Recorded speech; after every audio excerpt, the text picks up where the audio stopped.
President Biden toured the National Renewable Energy Laboratory in Colorado.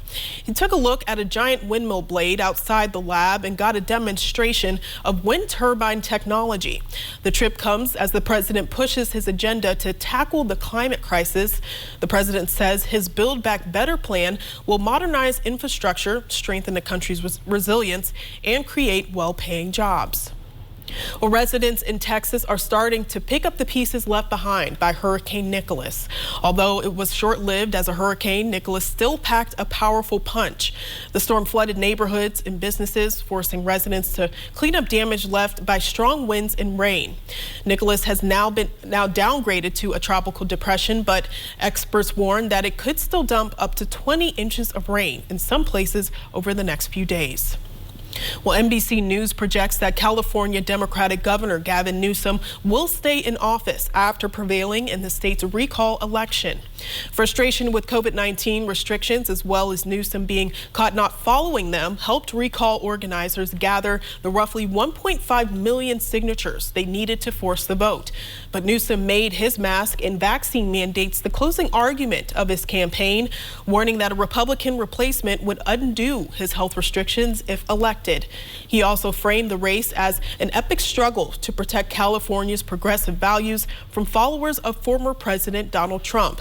In the end, the state's liberals they backed him up, and Newsom is now the second governor in U.S. history to survive a recall election. Well, some of the nation's biggest Olympic stars are in Washington today, using their voices to shine a light on investigative failures by the FBI. NBC's Chris Pallone tells us more from Capitol Hill. They were America's sweethearts, Olympic champions who captivated a nation, but many of them were bearing a painful burden, abuse at the hands of someone they should have been able to trust, team doctor Larry Nassar.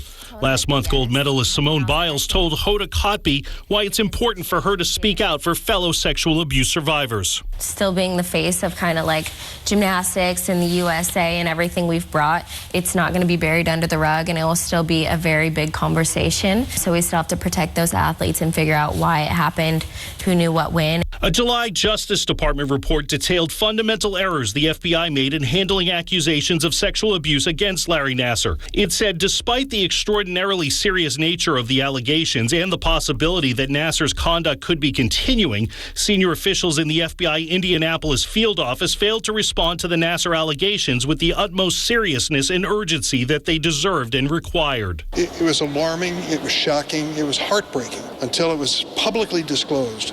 We estimate there were 70 more victims of Dr. Nassar's sex abuse. Allie Raceman, Michaela Maroney, and Maggie Nichols are also expected to testify.